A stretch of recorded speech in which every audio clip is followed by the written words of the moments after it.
All right, welcome in. We are here for Season 10 CFP. This time it's the Cotton Bowl, which this season is number 2, Houston, the G5 auto bid at 12-1 out of the Conference USA against Texas A&M, the SEC auto bid. No one gave them a chance all year, frankly, either of these teams until about the final week. And, they both found a way here. Houston had to rely on ECU loss. A&M had to beat Florida, and that's what they did. So, it doesn't matter how you got here. Now you are here, 3 wins, and you're a champion. If this is your first time ever watching, this is the SFA A Online Dynasty, ran entirely through Discord. We stream every week on Twitch, and then everything's uploaded to the YouTube channel as well. The link to the server is in all the bios or descriptions that we post.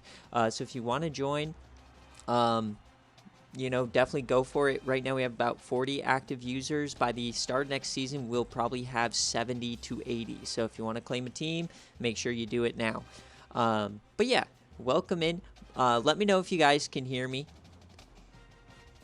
Oh, perfect. I'm on the radio of Dogwater. Let's go on the Bluetooth of his decked out Tahoe. So, all right. Well, we're going to get into this. It's the Cotton Bowl today. Definitely one of the more interesting matchups. I'm always excited for the G5 games, but this one is special. Cotton Bowls in Texas, 2 Texas teams playing, very different cultures, an SEC team versus a Conference USA team. So very exciting. And Texas A&M is led by Eli Stowers, who turned out to be a Heisman finalist, 31-8, and he had 665 rushing yards and 12 touchdowns. So a monster season for him. We actually saw Texas A&M one time on game day. We actually got a half before the game froze where they were firing on all cylinders. And then when it froze, they still got the win, but they looked horrible against Ole Miss. So definitely going to be interesting to see what kind of a team comes out today. But L.J. Johnson Jr. is the main tailback. You might see some DeAndre Jackson. At wide receiver, they are led by Moose Muhammad, who we have not really seen at all in the last game they were on. But Yoel Keith Brown, he had a few monster plays in there. He is my key to the game for them. He has to have a monster day. We also saw Deadman Demas and Devin Price have great games as well. At tight end, you got Bill Heath, and then SFA player Matthew Brown. A lot of people forget him. He is a Season 7 tight end. And then on the line, you have an 88, and then Bankhead is their only injury, I believe. So 94 overall, you'll have an 82 backup, 93 overall center. This is obviously an SEC offensive line, so they are going to be... And remember, I see people saying ads. If you don't want ads, subscribe with your Twitch Prime. It's completely free. Just link your Twitch account. We are affiliated, so I can't do anything about the ads. Donald Harris, Dedley, Walker. So their interior is worse than their edge. At linebacker, A.J. Hawk is an SFA player. I doubt we'll see him at all. And then Washington is in the middle with Chris Stewart. That is a bit weaker. So is Butler. So over the middle is going to be a little bit more rough. And then you got Norwood, Harmon, and then SFA player Solomon Geraldo in the slot. So we'll see. This is one of the deepest cornerback groups in the country. So watch out for that. And then you got Mark Goings along with Gilbert here. And then let's check out the kicker, Caden Davis, 90 overall. So hopefully... 99 kick power, but with that accuracy, he may miss some of those deep ones. And now let's take a look at Houston, which is at 12-1. We really haven't seen much gameplay from them this year. It's pretty much been all BearCave, and then they blow people out, so we don't actually get to see the games, and they weren't on game day. So this team is a complete mystery, but they're led by Maddox Kopp. I'm going to say Kopp. It might be Cope. If you want to correct me, let me know. We have seen Wade Cantrell before because Kopp got injured last year. He does have an SFA quarterback, which we will not see. Okay, so it's Cope. Zach Maynard, At running back, Alton McCaskill, he has had a great season. We saw him have 6 touchdowns in a game. See 21 touchdowns along with receiving. He didn't have any through the air, but definitely leading this backfield. And then at wide receiver, Adam Thomas, we did see him end the game against Washington when they got the upset, who is in the semifinals. Keontre Street, CJ Goudry, Tim Pollard, Hargrove. So good receivers, but definitely, as far as ratings go, you got to give the edge to Texas A&M all day. But this isn't that terrible of a line. They do have some low, mid-70s. So it's definitely going to be dependent on them making some quick passes and being able to run the ball. But they have the best pass rusher in the country, Garfield Lawrence. He won the Nagurski. I believe he won another award, the Lombardi. 15.5 sacks, which leads the country. He has 4 forced fumbles, 1 recovery. So if they want to win this game, he has to make Eli Stower's life hell. He needs to have the same kind of game that we saw JT Tuilamoa have on Monday for Ohio State. And then on the other side, or in the middle, they have Chidozie Ninwenko, 97 overall, massive guy. And then David Feititi, he is an SFA player, 79 overall. So we'll see if he can get involved today. And then in the middle, he is not hurt. Roy Kent, the SFA 5-star, originally committed to Boston College, and then he decided to flip and go to Houston. The only SFA player in history to do that because of a death penalty. Yeah, I got screwed on that name. But he has 2.5 sacks. He has an interception. He has a pick 6 on the year, and he was injured. So it's going to be really interesting to see how he plays and locking down the middle. And a big thing is going to be limiting Eli Stower's running ability, and Roy Kent will be a big part of that. On the edge, definitely not the best corner class here. I mean, 80 is your highest. They do have speed, though, which is all you need, honestly. Just don't let that deep ball hurt you.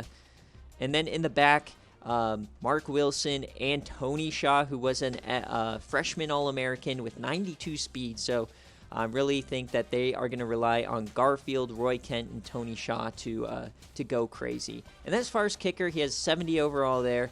So let's take a look. 80 kick power, which is really not that bad. The kick accuracy, though, might come into effect. Oh, yo, Neil just subscribed. Let's go. So, and then our bottom line ads, we have our very own Coach Hawk. He is actually on the Houston staff out there. Go Cougs. He gave me permission to put him on our bottom line. And then Binks Drinks Latina Juice. That will be our late game. But yeah, so enough lollygagging for me. Let's get it started here. We are gonna you are gonna get a prediction. So get those channel points ready. Remember, no spreads or anything. Who wins? The winner of this game, unfortunately, has to take on Ohio State, but this will definitely be a fun one no matter what. So who wins, Houston or Texas A&M? I believe most of the money will probably go to Texas A&M, so if you want to pick Houston and maybe give yourself a nice chunk of change, definitely on paper, you got to give it the advantage to Texas A&M just because of ratings, but then I'll show you this. 4th in the country in points, total offense number 11, total defense as well. So fantastic defense. And then that turnover differential. They force 17, they take care of the ball, and they get additional possessions. So definitely, 9.1K on one of the teams there. All right, so Houston, Skyflyer, if you're here, let me know. You get dibs first on your jerseys. So I'm just going to scroll through the presets. You could go all black. They do have an anthracite. Anthracite alt, away throwback. So since you're the 2 seed, you get to choose. So I don't see Skyflyer here. So, Skook, if you're here, let me know what you want, and then I'll make something that rivals what he does. I kind of want to do the black or the anthrax. Or anthrisks, or whatever it is. So, Skook, let me know what you want, since I don't see Skyflyer. So, as far as helmets, you have really all the same. You do have a white one. And then you got just maroon. So kind of tell me if you want to wear Ramoon. You don't have any blackout sets here. It's all white or maroon. So we'll give Houston the blackout, as I like these. So Houston's going to be blacked out, and then we're going to go all white for Texas A&M then.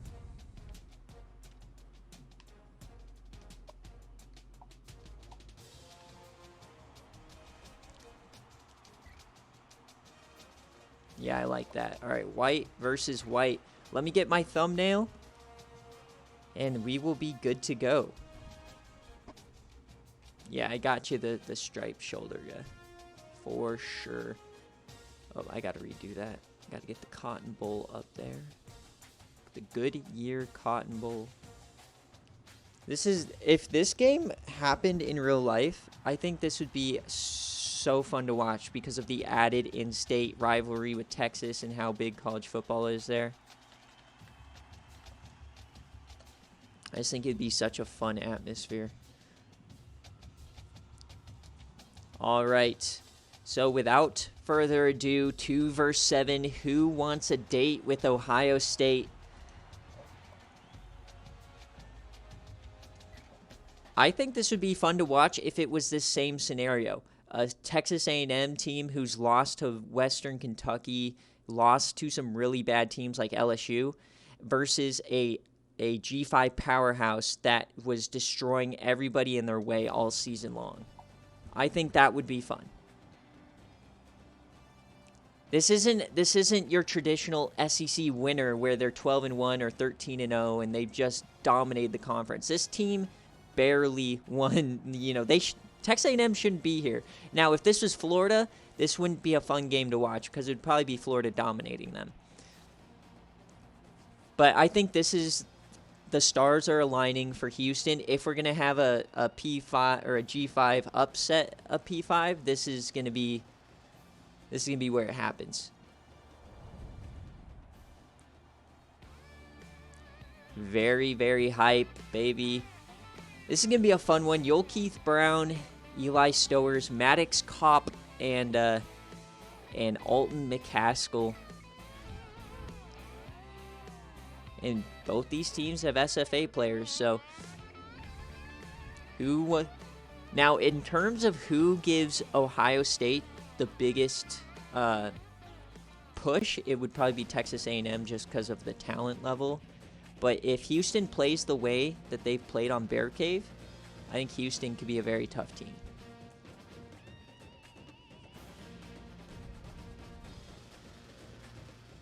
All the numbers say Houston should dominate this game, but the fact that this is one of the few 99 overall teams in the country.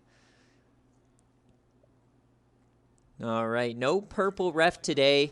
The game, whatever reason, when you're in a dome, it is a bit of a dark game. I can't fix that, but we start out here. Texas A&M's going to get the ball first.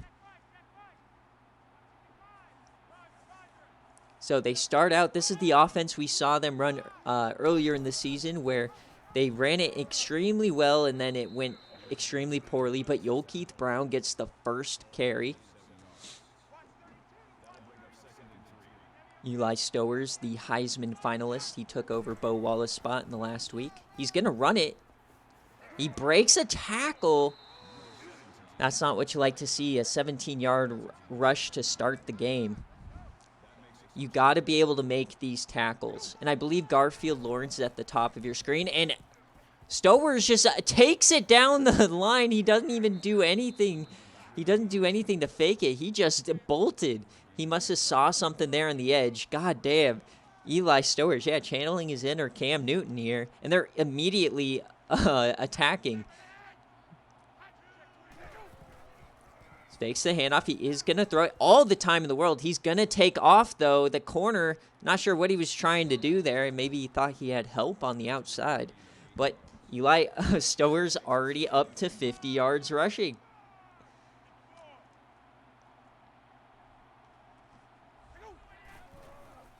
A little triple option. They hand it up the middle, and oh boy. Is this going to be shades of ECU versus Tennessee, where they just could not get a stop on defense as far as rushing? Man in motion, I believe that is Moose. They hand it off. Yeah, Moose Muhammad, the #1 wide receiver.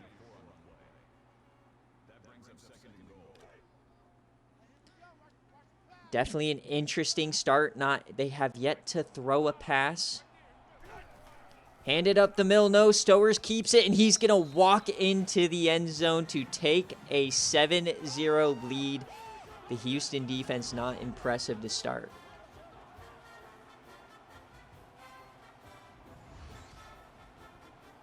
All right, Skyflyer, I feel your pain. This is exactly how Tennessee started the game in the Citrus Bowl.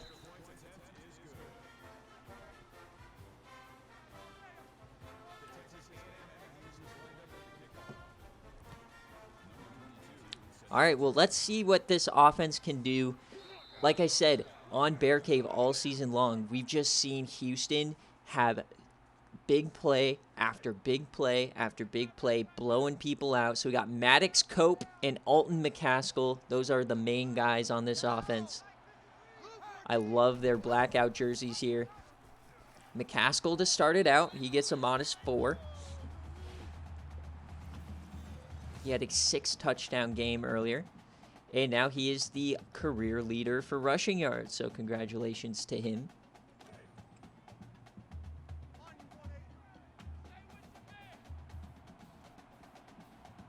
Split back formation start. They're going to run some option of their own. And Cope runs through a defender. And he gets a first down. That is a nasty mascot. God damn. What is going on there? That was scary. All right, Cope. He's taken off again, so neither offense has decided to throw a pass yet. So is it, I've heard both people say, is it Cope or is it Cop? Like Copper or is it Cope? Let me know. 2nd and inches. Hand up the middle. That's an easy first down for Alton.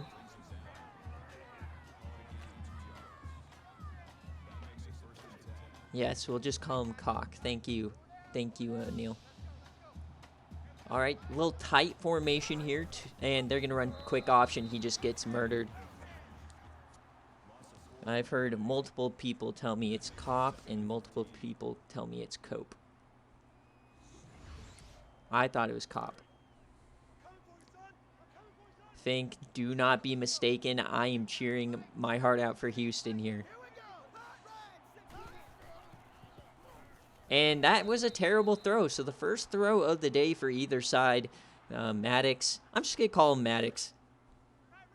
So a big 3rd and 14. You'd really like to see them try and pick this up here. 3rd and 14. Nice. They are going deep, and he didn't have any separation. Deuce Harmon was able to deflect that away. So Houston will be punting on their opening possession.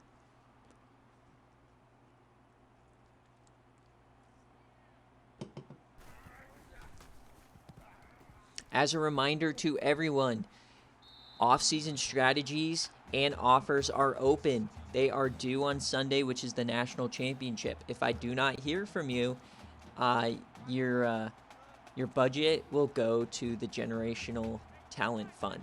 So make sure you get those in, DM them to me. Stower's going to take off again, and once again, he's stiffing and breaking tackles. That's 15 yards to start the drive. He's already up to 68. I have about 15 to 20 submissions for off-season strategies, and I already have 10 coaches interested in offers. As Joel Keith Brown, he comes in motion. They hand it to the up man, and that is a big tackle there. Nicely done. Mark Wilson coming downhill. Yeah, Eli Stower's looking great. They're looking kind of like that first half against Neal.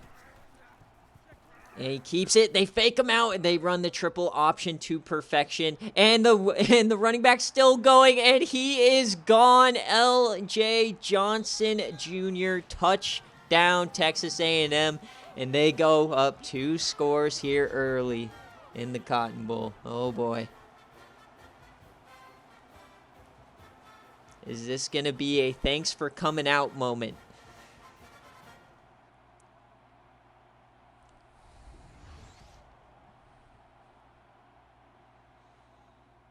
That was quite the run. And that was all Stowers making the right decisions there. And then L.J. Johnson, he just needed to break 1 tackle and he was done. Yeah, the Colt might be strong this year. Remember, they only lose against bad teams. So Houston, Ohio State, and Michigan State, maybe. You know, that could be easy to run through for this team.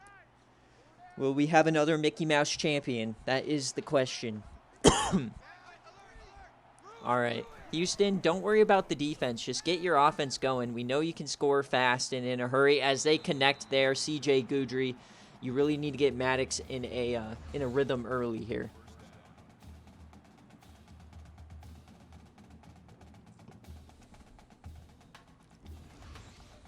Skyflyer, you're gonna have to contact Flame on how to cope with a first round loss. He's a pro.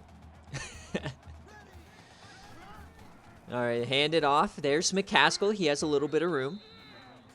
Not all hope's lost. Less than 4 minutes. We have plenty of time. Only 2 scores. So no time to panic if you're a Houston fan. You just really like if their rush defense was able to start to actually exist. As they get a lot of room here, and what a move by McCaskill! There he goes! Touchdown, Houston! What a block! The block took out multiple players, and McCaskill somehow found the outside. Let's look at this again. Look at the big man eat. He takes out 4 men there, and McCaskill, he's able to score. They're not out of it. What a play for Houston. I'm telling you, dude, this is one of those teams where it doesn't make sense, but they just somehow make huge plays a lot. So this one could be like a 50-47. You know, like this is what I'm kind of expecting is some great football here. I'm glad the big plays are happening for both sides. What a cut from Alton. That was incredible. Also, I've never seen that animation where the right guard just basically dives into a group of players. He didn't even like attempt to block. He just collided. All right, can Houston's defense finally get an answer for this option offense? As, oh my God, L.J. Johnson breaks through 2 arm tackles with ease. You got to be able to bring these guys down on first contact. So they need to lean on Lawrence and Nimwanko. As a quick throw, that was very risky to Devin Price. They were trying the bubble screen, but the corner tried to jump it. Whew. All right. So Eli Stower's flirting with disaster. 2nd and 11. That's what you need. Negative plays. And then make the tackles. There you go. Now you're in 3rd down. Now it's anyone's drive. Can Houston get off the field and get their first stop of the day? 3rd and 6. Stowers, he fakes it. And he delivers down the edge. Wide open man. Demon Demas for 37 on 3rd down. That's not what you'd like to see, as that's Eli Stower's 2nd completion. And now they are back in the red zone almost immediately. They fake the handoff. Stowers, he stiffies a man. My God. Yo, Harps, let's go. Thank you so much. She's the GOAT. All right. Stowers, he keeps it up the middle. Okay, another 3rd down. So potentially able to get... Yeah, we can't bring them They haven't been able to. They're actually tackling a little bit better here on this drive. 3rd and 3. Hands it to Johnson and unable to stop him. 1st and goal now. What is the play call for Coach Skook? They bring in the receiver. Once again, a little triple option, and that is some beautiful defense there from Houston. Finally playing disciplined defense. Everyone marking their own man and making the tackle. That's what you need. Houston already up over 200 yards in 7 minutes. All right, they are throwing it here. A little levels concept, and he is almost sacked. I thought that ball was out. Looks like Lawrence got to him. I believe he is that right tackle. He's one of the edge rushers, but that was almost a fumble. They call him incomplete. Now it's 3rd and goal. Stowers again. He fires it over the middle, and he didn't get in, so Demas is short. Roy Kent on the tackle, number 55, and they are kicking the field goal. So a beautiful defensive stop. Obviously, you are letting up points here as it seems, but you will take that. Houston needed something to break their way. He was coming back on the route. So they didn't give him forward progress. Yeah, the beauty about the SFA is when it's ECU, I'm 100% biased towards ECU, but when it's like a game like this where someone's already down by a lot, I really cheer for the team who's losing. And he flips that forward to the tight end. That was so risky. Houston going into their bag. Everyone thought that was some quick option. It turned into a shovel pass. That could have been disastrous. 2nd and 1. Takes the handoff, and he's floating that to the edge, and it is complete. Adam Thomas, the man that secured the win against Washington earlier in the year on BearCave. He secures that one as well. He has decent catch in traffic.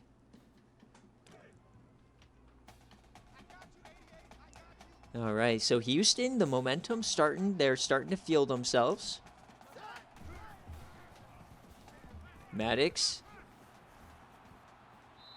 I appreciate that Dogwater does the muffle or like the lesser quality on the radio alleviate some of the Kermitness. I mean, we haven't had a play where I'm like squealing yet, but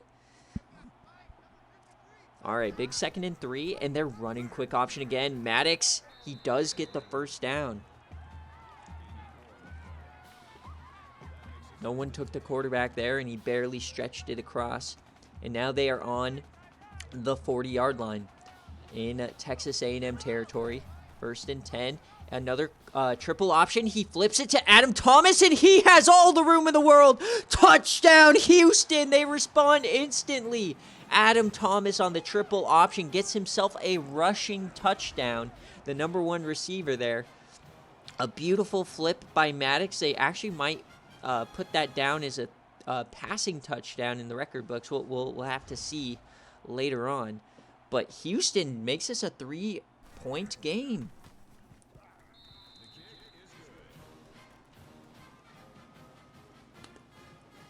Alrighty, this is a close game. Oh, I like Greg Olsen too.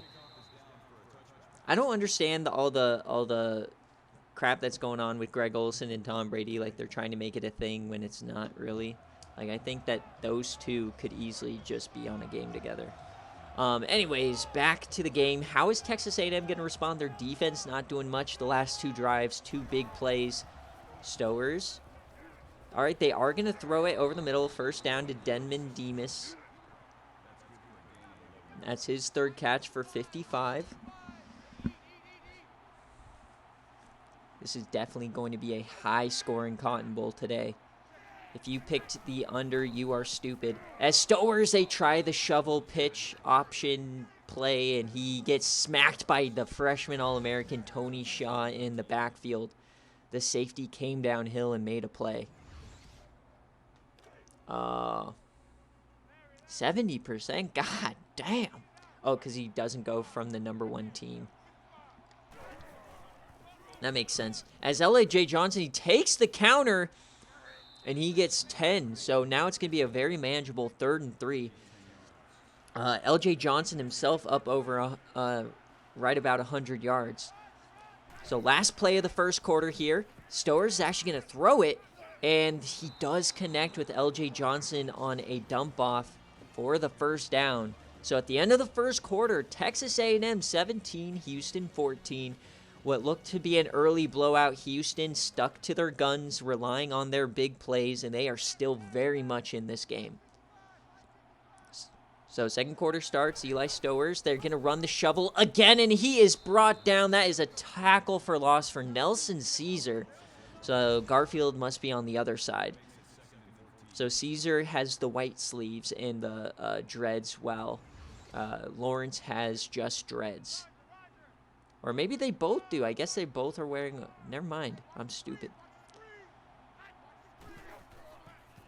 So they hand off another counter to LJ Johnson. He breaks a tackle, breaks another, and gets the first down. 2nd and 14. Who the fuck cares? LJ Johnson just taking himself as he's already up over 100 yards. Same with Stower. This rush defense is getting destroyed all day long, as now they're running a jet sweep to the wide receiver. He has some room, but he is cut down short. Devin Price for 5. And they continue to run this hurry-up offense. Just going to run a traditional read option, and Stowers, that's an easy 7. And Texas A&M's already in the first quarter plus a minute up over 220 yards on rushing alone. Quick option again, and Stowers gets pile-driven into the ground. That was a neck breaker for sure.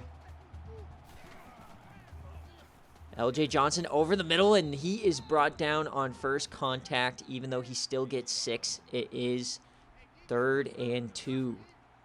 They are just threatening the red zone right now. 3rd and 2. Man in motion. They fake it. Give it to LJ Johnson up the middle, and he gets the first down inside the 15. A fresh set of downs here. Texas A&M hoping to convert now. Last time they're down here, they had to settle for 3. So 1st and 10, they can still get a first down without scoring. Some more shovel, and Stowers keeps it. He breaks a tackle, but he is taken down for about a yard gain there. And Roy Kent's already up to 6 tackles. And triple option once again, the beautiful pitch. LJ Johnson, he has the edge. Can he get in? No, he stopped just short of the first down. If he kept outside, he probably had a chance to score that. But now it's 3rd and a long one, so pretty much 3rd and 2 here.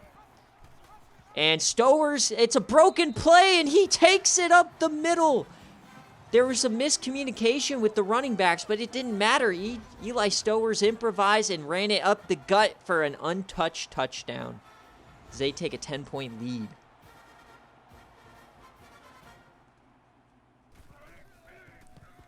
Man, this game is quick, baby.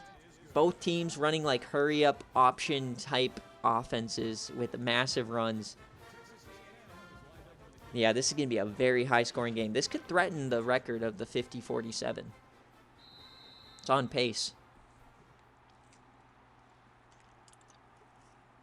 All right, how's Houston going to respond? Remember, Houston gets the ball after half, so if they can keep it within 1 score, they could take the lead.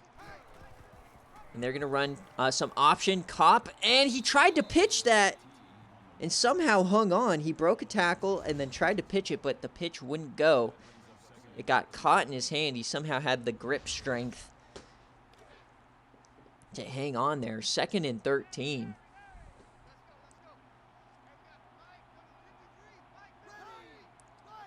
All right, man in motion. It's the wide receiver. They fake it, and then Copp's going to take it himself. He breaks 2. He gets a block, and he gets 9. So Maddox, unconventional way to get 9 yards, but he does it. Gives him a 3rd and short now.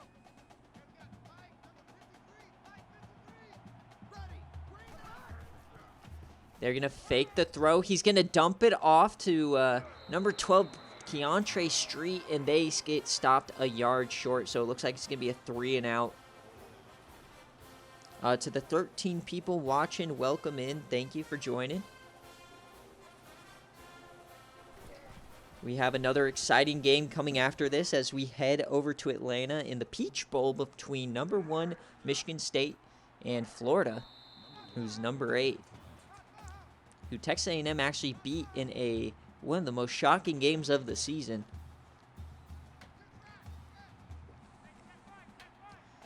All right. Can Houston somehow keep this a 10-point game?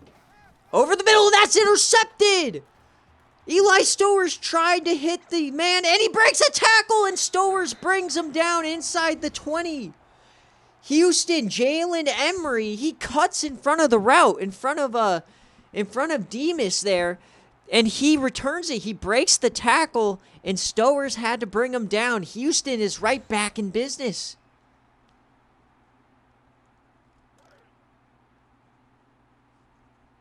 So everyone was awaiting a mistake there from Stowers, and here we go. Houston's right back in scoring as they hand it to McCaskill. It's been his first touch since that long touchdown run.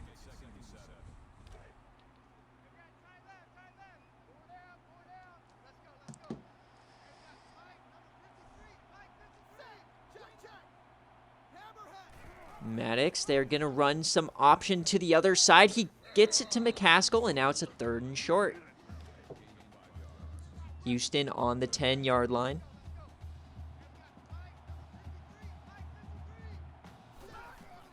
They just hand it to McCaskill up the middle, and he gets stuffed. 2 guys got into the backfield, Dennis Butler, and they hit McCaskill, and he could not stretch. It's 4th down, decision time, and they are bringing out the field goal team to make this a 7-point game. Can they hit this? And they do. So Houston now down to 1 score, but you would have really loved to see Houston capitalize on, as that field goal was almost missed. That was snuck right inside that left upright.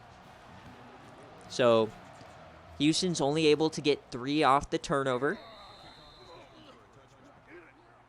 Eli Stowers, he started out 5 for 6, and since then he hasn't completed a pass in the second quarter, but the whole story is his rushing and this team's rushing ability. They've been running it down Houston's throat. The pass defense has been really good, though.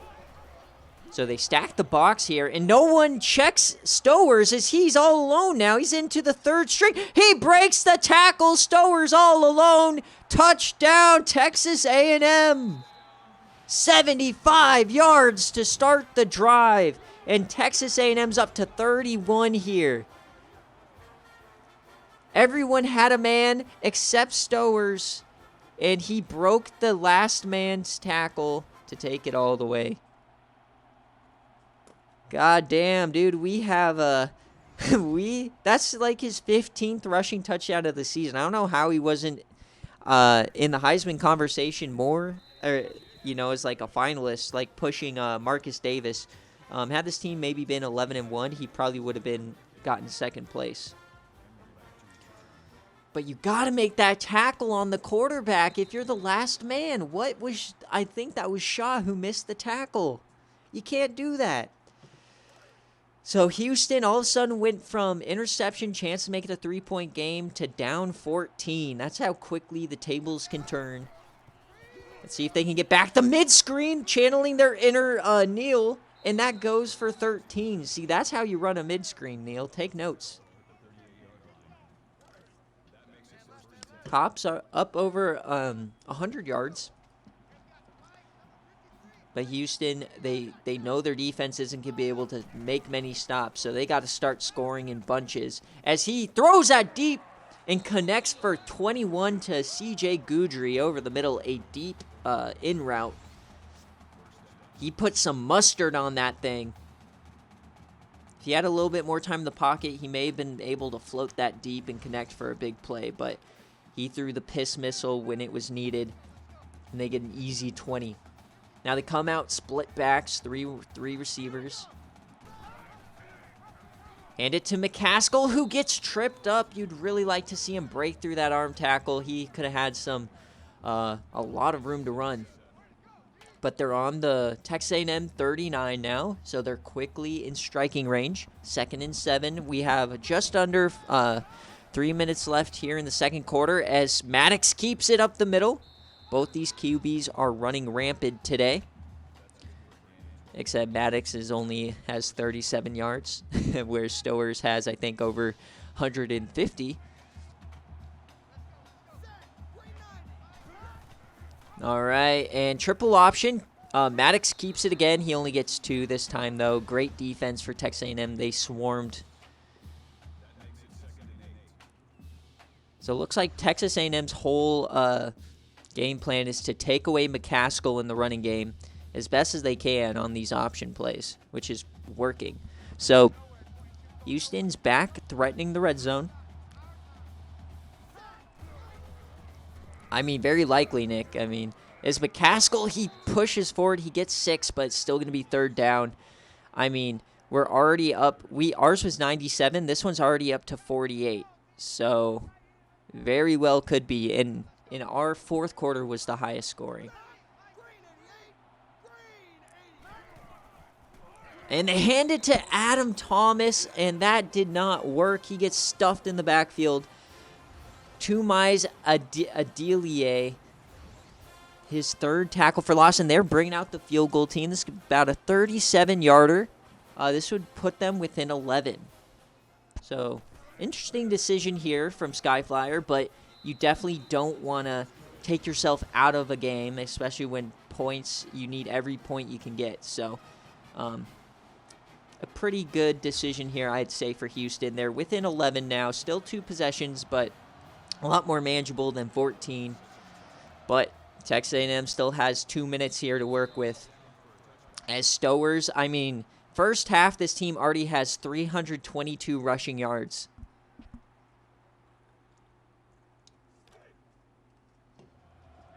Yeah, this is Stowers RB.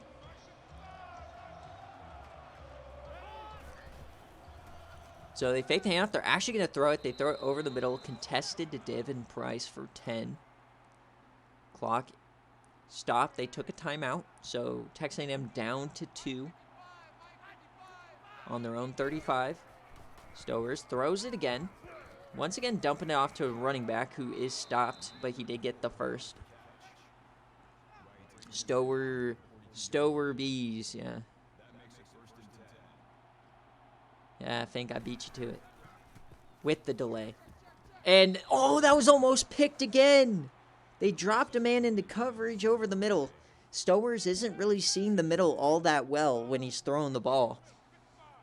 So, instead of going for the pick, he went for the deflection. So, 2nd and 10. Angle route over the middle. A nice tackle, though, there from Roy Kent. He's there. He's every fucking where. Roy Kent. I don't know if we have any, what was that show's name? But I like that show. Yolkeith Brown gets his first reception of this first half. I felt like the passing was going to be a little bit more incorporated, maybe a little bit more balanced, but here we are as they do some play action, but Stowers, he's going to take off up the middle, and he does get the first down. A minute 13 left. They are on the 38 of Houston. They still have 2 timeouts, so plenty of time. Stowers over the middle, just a little bit of like an in route, maybe a little more than a drag to Demas for 7. They're now at the 26. Time is running. They're hurrying it up. Kent up to 8 tackles. We've seen nothing from Garfield Lawrence as they toss it out to the running back, and he gets a first down quickly. So 52 seconds on the 21. Stowers in the backfield. There's a tight end on the field. A quick option this time, and he's brought down. That is Nelson Caesar again, 2nd tackle for loss. So 2nd and 13, the clock is running. Only 1 timeout now. 40 seconds left. Stowers, what can he do? He's taken off again up the middle, and he trips on his own lineman, and he gets only 1 yard. He could have had a lot of yards there. But Stowers himself up to 165 rushing yards and 3 TDs, having himself one hell of a day. He takes off again here on 3rd and 12, and he gets stopped short. So 4th down incoming. Is Texas A&M going to take the points? They are. They're lining up for the field goal here. Clock is running, so this is going to be the last play before halftime, it seems.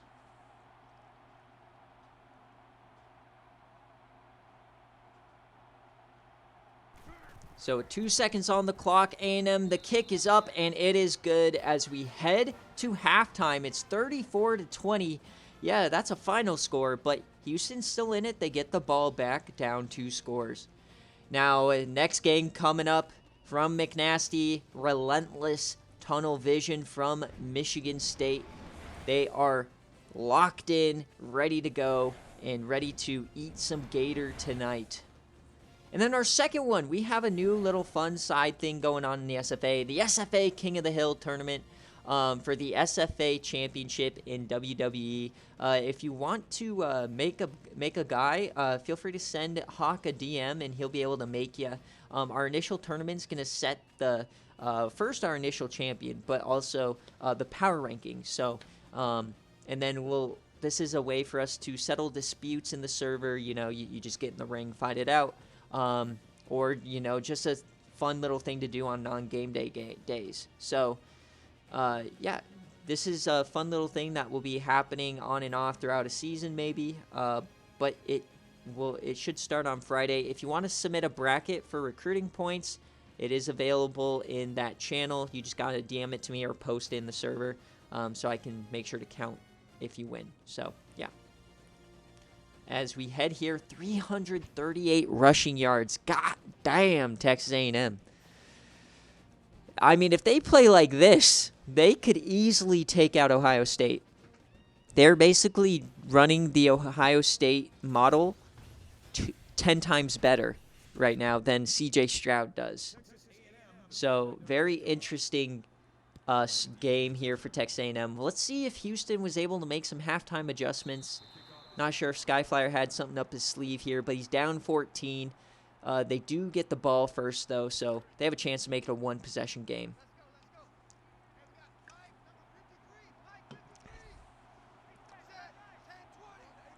So how are they going to start it out here?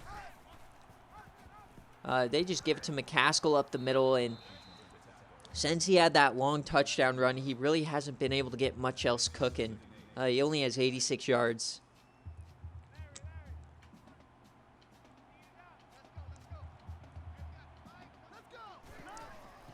Cop, they're just going to hand it off here. Yeah, the thing is, when you have a quarterback that itches to run like Stowers, I don't know if it's based on archetype or whatnot, but even on those designed runs, if he doesn't see something immediately in his first few reads, he's going to take off, which is what we've seen a lot of. 3rd and 8. Really don't want to go off the field.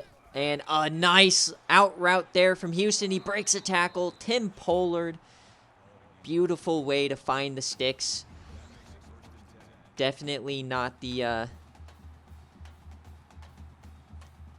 Definitely not what we're used to seeing there. A smart play from a CPU. When does that ever happen? All right, so fresh set of downs here. Houston feeling themselves. That guy might have went early as they do a delayed draw to McCaskill, and he only gets about 1 yard.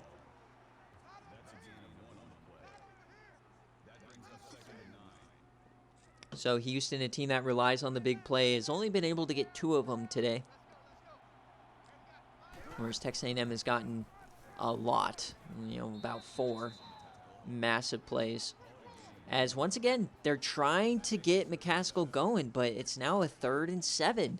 They're only 1 for 5 on 3rd down today.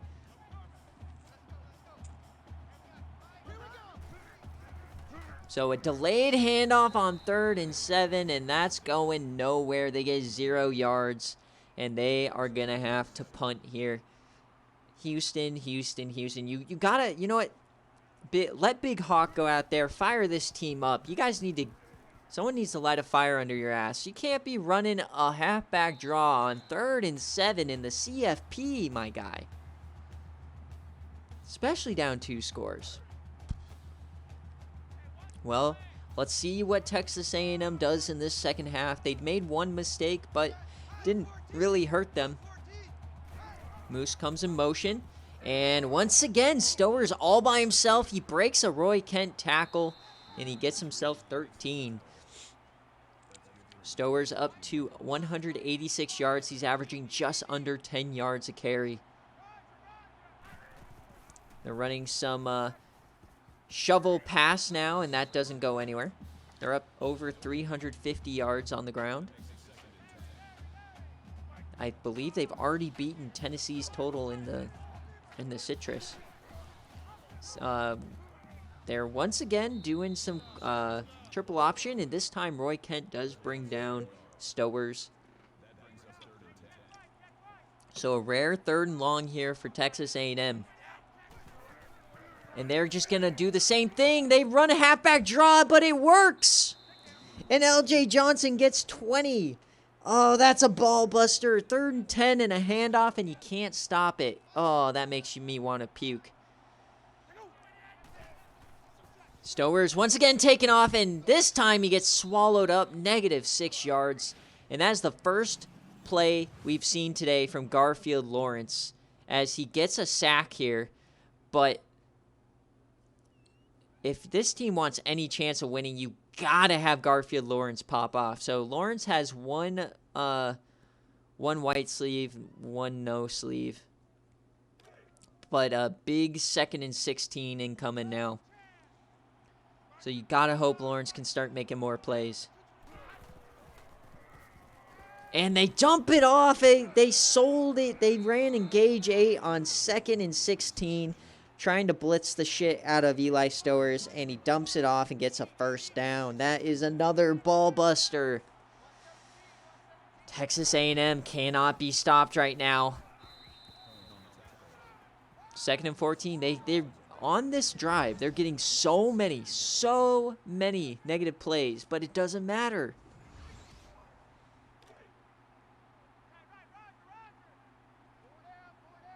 Just seems to not matter what happens, what down and distance. They just get a big play. Wide open man on the edge. And Demas gets 11. It's 3rd and 3 now. Houston once again trying to have them stall out for a field goal attempt. Let's see if it works. 3rd and 3. What's the call? They're going to throw it over the middle, and that's a conversion to Demas. He has been cooking in the receiving game. That's his 6th reception. And a fresh set of downs here at the 17-yard line. Quick option incoming, and Lawrence smacks Stowers. Another TFL for him now. So that's his 2nd play of the drive. And that was a big hit. I think he was hoping to knock that ball loose.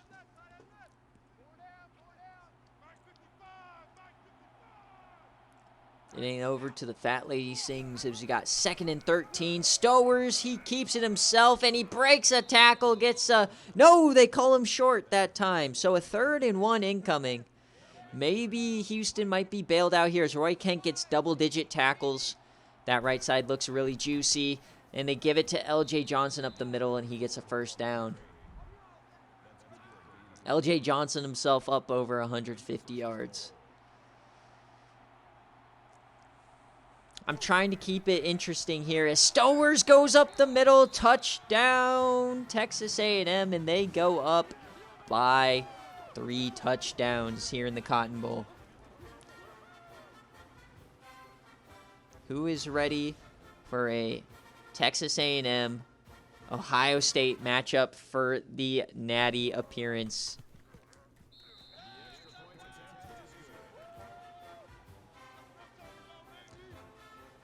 I mean, goddamn, man. Texas A&M, how they lost to Western Kentucky, how they lost to LSU, they lost another rough one. I think he might have lost to Vandy. I mean, I think Texas A&M might have a chance against Ohio State. Hey, it's still a game here as they connect. Plenty of time here for Houston. Remember, Houston is a massive big play offense. All they need is a little bit of momentum, and they will score quickly. Texas A&M it's just been their offense that's just killing it. Remember, 50 is the game day record. Can Texas A&M beat it? As we're running a little option, Maddox has it himself. He gets 8.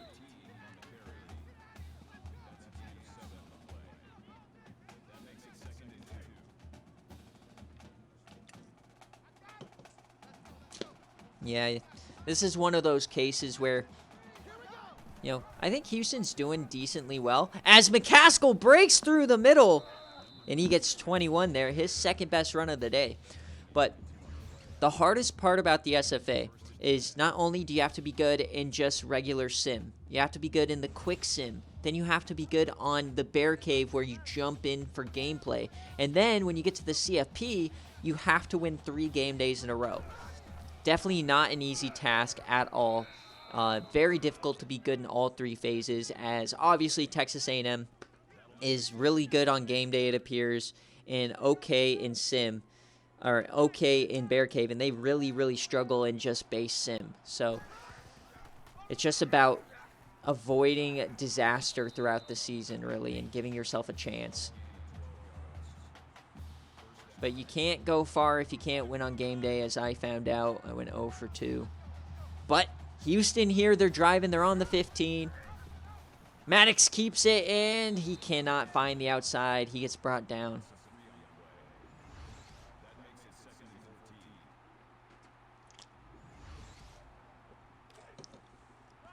All right, on the 19, this is pretty much, you have to score touchdowns from here on out if you want any chance. Maddox keeps it again, and he has a lot of room. He cuts inside. He's down to the 3. That looked like he was going nowhere, and then Maddox turned it into something. Dennis Butler was able to bring him down. So 2 quarterbacks that aren't really all that athletic, but they're very, very good. All right, goal line stand now. McCaskill, he finds the outside. Touchdown, Houston. A quick response here. They're still down 14. But if you want to cook a comeback, that's what you need. McCaskill gets into the end zone for his second time. Still plenty of time. We still got 11 minutes here. Down 2 scores. Same as it was at halftime. You just got to get a stop. You have to somehow find a way to create additional possessions here. Yeah, there's no way to call plays, unfortunately.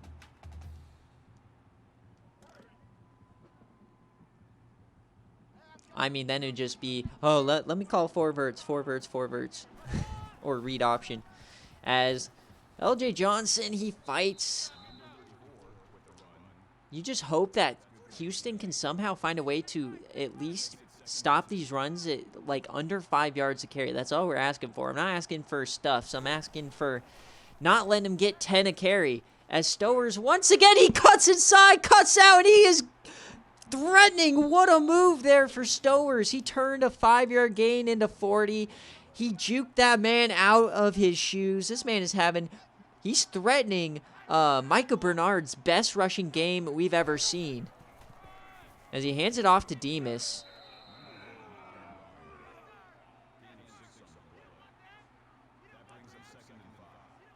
If you guys remember the Season 8 National Championship where Micah Bernard went for almost 400 total yards and I believe 4 touchdowns. Stowers is starting to threaten that.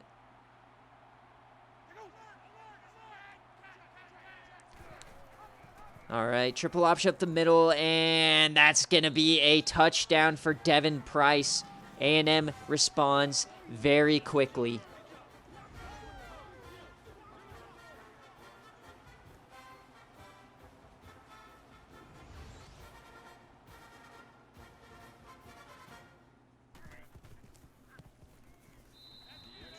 I mean, Houston, you know what? Like, if you would have told Skyflyer he'd have 27 points in the third quarter, he would have taken it, right? You know, it's a decent performance against an SEC defense, especially when you're so heavily outmatched overall-wise. But the defense hasn't stopped a soul, not even once. This has been just like they're not doing anything to stop them on the line, even at all. No one, they're not even having to break a sweat until they're 6 yards deep.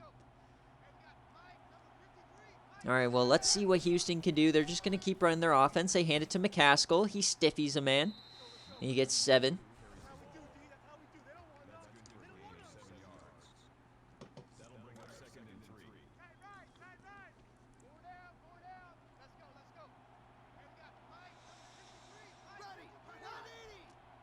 Man in motion. It's going to be a little jet sweep. We stiffy him up the middle and somehow get the first down. A big man run for Keandre Street. That's his first rush of the day. We just crossed an hour into the stream. Thank you guys for watching. If you're still here, seeing if Houston can maybe make some magic as McCaskill goes down. It looks like the G5. You know, I would have liked to see Middle Tennessee State get a chance in the playoff, but, you know, we just needed one more favorite to win a game. I think, obviously, Houston deserved it. They were fantastic all year. They played Georgia within 7. They beat Washington, who's in the semifinals. So they definitely deserve it, no matter what the outcome is here today. It's just this defense hasn't been able to get on the same page at all. And it really just comes down to the trenches. Like, when you're facing an offensive line that has, like, 85 plus across the board, and then, they have a few 90s but on the defensive line, but they are just destroying them. As we head to the fourth quarter, Texas A&M has extended the 14-point lead to 21. It's going to take something incredible here for Houston to come back, especially the way Texas A&M has just been playing. I know Mango's excited. All right, 3rd and 15. Can Houston get back into it? Yes, time. And, oh my.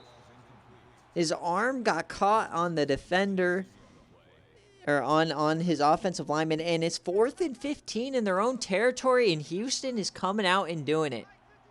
Holy cow. 4th and 15 from your own 30.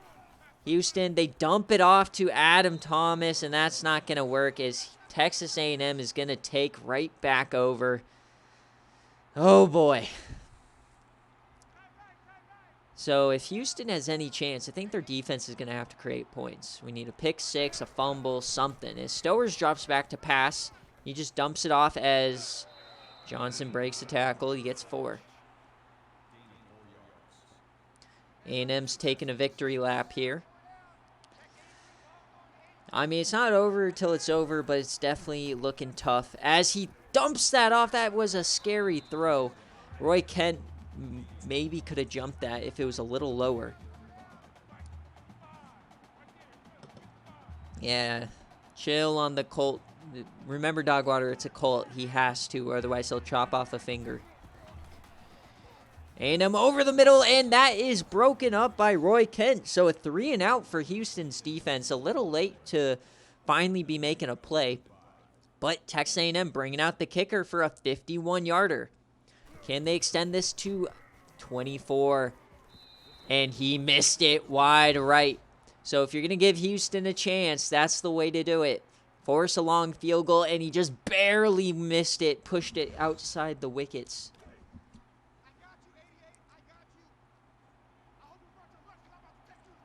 All right, Houston, they just gave you, you're on life support right now. Got to make something happen as that is dropped. Pretty much what I would do in this situation, you got to throw it, obviously. But I'd get a lot of running backs in space, let McCaskill make some moves on some dump-off passes. Definitely not just let Maddox Kopp get sacked. So Dallas Walker gets a sack here. TC gameplay? No, sir. I am not playing in the CFP. No. I could easily make this comeback, though. I just have to get lucky with a few defensive stops. It's it's possible to stop read option by usering, but it's really difficult. You just have to get lucky with some CPU help. And he's sacked again as he's gearing up to yam it. A 4th and 17 now as the safety blitz works. Mark Goins gets him. No one picked him up. McCaskill went right, and he was left. Maddox caught. I knew Houston was all running. And they're not going to go for it this time. So last time they went for it on 4th and 15. 4th and 17, not going to do it.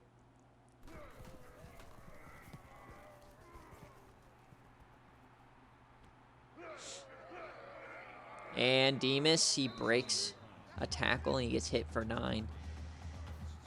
I mean, yeah, like A&M's defense hasn't even necessarily been all that great. You know, I think they've been really good in stopping Houston generally, but they've given up a few big plays. It's just been all this offense. This is the A&M we saw in the first half against Ole Miss as L.J. Johnson goes down the sideline and he gets another 56 yards.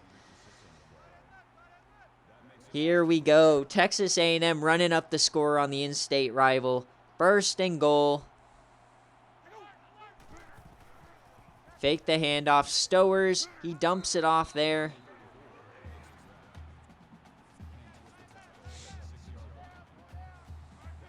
They're just going to try to beat Skyflyer into a pulp here. Quick option, they hand it up, or they pitch it out wide, and a nice tackle made. So, I mean, say what you want about Houston's defense, but in the red zone, Texas A&M is only 2 for 4 touchdown-wise. They've had to settle for 2 field goals. So 3rd and goal. Traditional shotgun. First time we've really seen this all today. Stowers all the time in the world. He floats that to the end zone, and it is deflected. So Houston, once again, getting a stop. So despite being just dog shit on defense today, they've 5 possessions in the red zone. They've only given up 2 touchdowns. But there it is, a new single game score record for game day. 51 from Texas A&M, taken away from Tennessee, who only held that title for for exactly a week. Yeah, welcome in, Coolio. Not exactly the closest game here today, unfortunately. Texas A&M has decided to run the best running offense we've ever seen. Better than Army or Navy in the 30s. Yeah, Neil, why couldn't you just win, dude? That 14-11 game or whatever it was? God. No, dude, Ohio State will take care of business. I have no worries about that. Ohio State will run these clowns over. JT Tuilamoa is going to sack Stowers like 6 times. As we get a delayed handoff from McCaskill. Almost a first down. But once again, Houston did deserve to be here. 100%. The G5 deserves a auto bid. But definitely not the result they were hoping for. And what's clear in these games, especially the SEC versus like ECU or Houston or UAB, as we've seen before, is it's really the run defense is the problem. Like, just the physicality of their offensive lines against our defensive lines has been really, really good. So, us G5 teams, we may need to start building our front 7s first out on defense. All right, Nick, stop with the SEC dick riding for 1 second. God damn. I would not say Houston's the G5 finest. I like MTSU. But then again, they only beat BYU by 3, so. But yeah, not being able to stop these run-first offenses. Like, had it been Lou Ishire, I would have had a chance. But because it was Cardale, there was no chance at all. All right, but Houston, they are making moves here. They are pushing it down the field. Skook's definitely been doubted all season long for sure. All right, first and goal. Can Houston... They toss it out to McCaskill. He breaks one, and he gets swallowed up. And Adelier, his 4th tackle for loss on the day.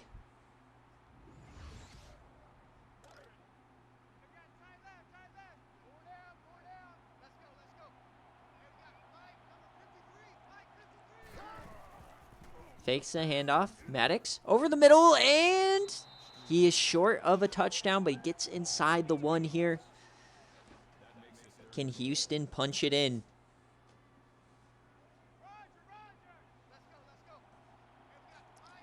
Third and goal. Hand it off to McCaskill, his 3rd touchdown on the day. Their best player. Brings them back within 17. And they actually are going for 2 here. Yeah, down 24. Still a 3-score game, so could potentially get interesting here. Thomas in motion. They fake the handoff. They're going to run Kopp up the middle, and he gets it. He broke a tackle and spun in. What an effort from Maddox Kopp. Say what you want about Houston, but they are they're still playing. And the onside kick is recovered by Texas A&M. Houston still has all the timeouts, so they can still get the ball back here. Yes, sir, the Natty will be Sunday morning.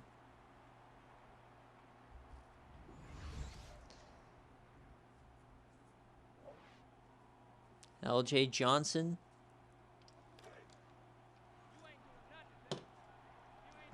All right. If Houston wants a chance here, they have to get a quick stop. So split back formation, you know it's going to be triple option. They do get the pitch off, and there's no 3rd man, and he trips open his own guy, and he breaks that tackle. L.J. Johnson, another 37. And he's up himself over 260. These guys have over like 600 yards rushing today. What is going on, Houston? Stowers keeps it, and Garfield takes him down. Garfield, he needs to force a fumble or something.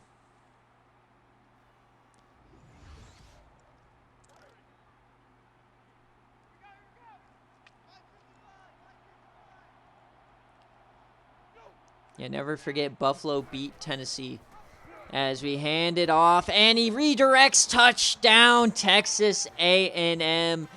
They go up to 58 points on the day, and the backups are now clowning Houston. So as quickly as Houston scores, A&M responds just as fast. 58-35. We are threatening SFA Agami. Someone pull up the sheet and let me know. 58-35. That has to be some score, Agami.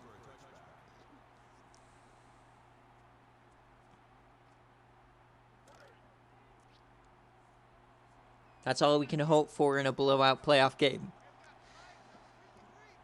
Okay, Nick, shut up. No. You got so lucky. And a sack for Texas A&M. They are just teeing off now. Fans are headed to the exits, trying to beat the traffic.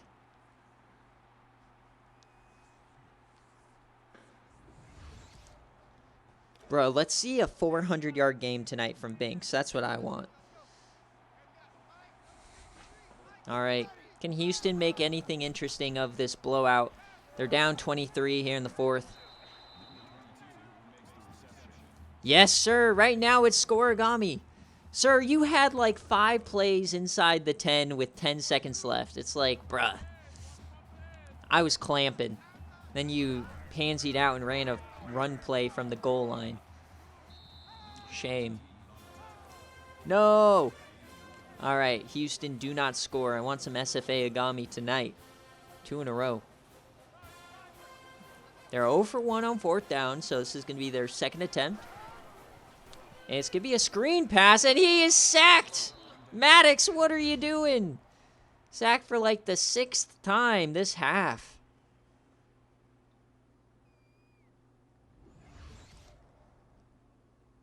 It's broken? What are you guys doing? It's if you just type in the score, it shouldn't be broken.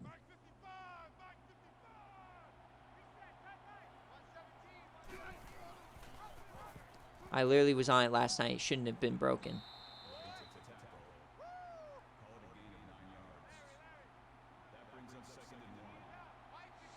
All right, 2nd and 1. Is Texas A&M going to break 60 today? They flipped the play. They're just running clock now.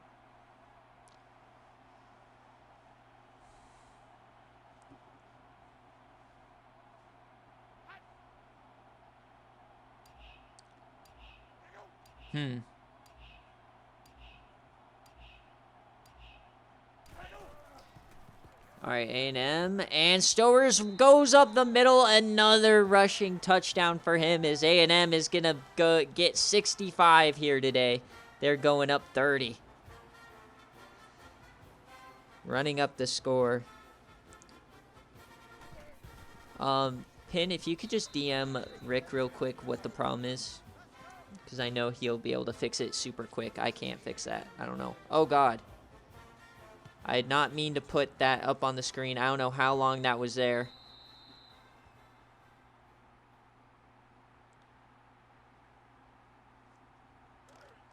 Sorry, I didn't mean to put the ad up there.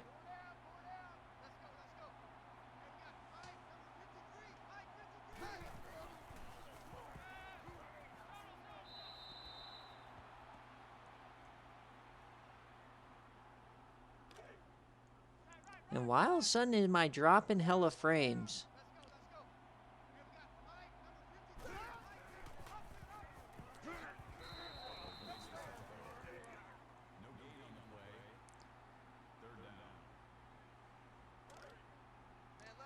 So for whatever reason, I'm all of a sudden dropping frames. Should be back in a second, hopefully. Yeah, it's struggling right now. Just reload if you're here. Should be back in a second.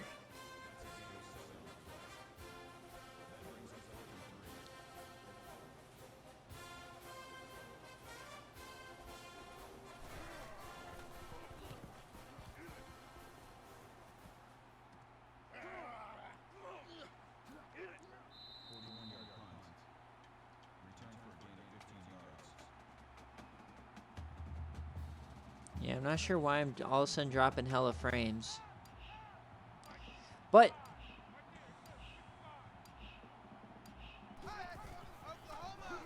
last play of the game. Oh, come on. Don't let him keep going, man.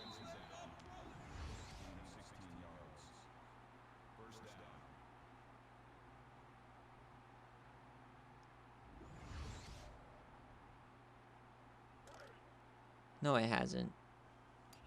Fuck off, Mango. No, it hasn't.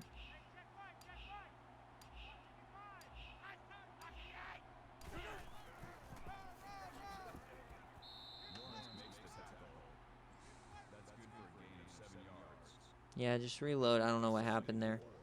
But as we hit triple zeros here in the Cotton Bowl, Texas A&M, they silenced all the naysayers here today.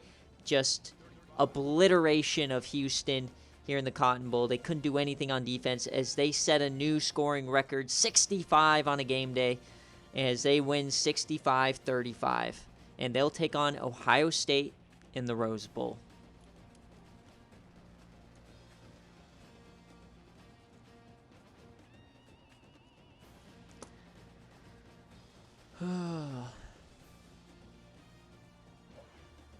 So Stowers, not sure why I still have a red bar.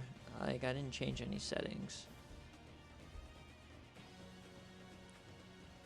All of a sudden, just dropping hella frames. But, whatever. Should be fine. 65-35.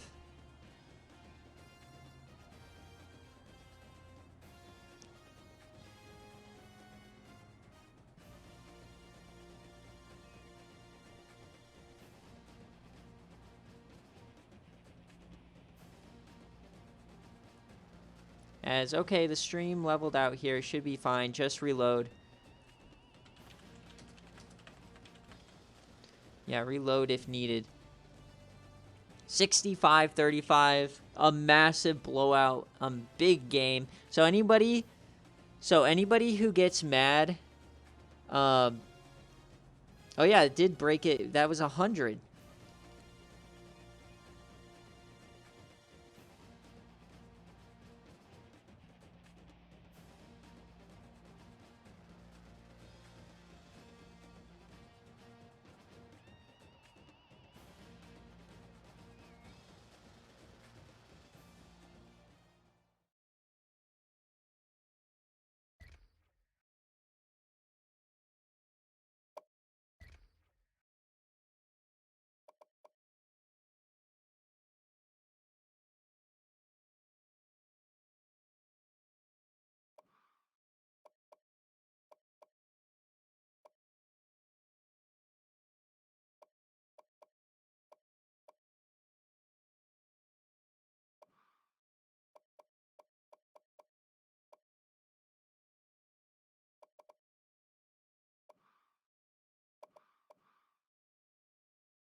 Oh. Alright, I think I fixed my audio. I don't know why it cut out. But as far as Stowers, he had 5 touchdowns, 250 yards, and 269. I have no idea why my audio cut out, so I'll just voice over anything that got messed up. But, yeah, I lost frames there for a second. The stream never went down, though. Luckily, the game was over, so it wasn't really a big deal. Defensively, I mean, they popped off this guy, Adelier. One sack here. Going's got a sack. Lots of sacks. No turnovers.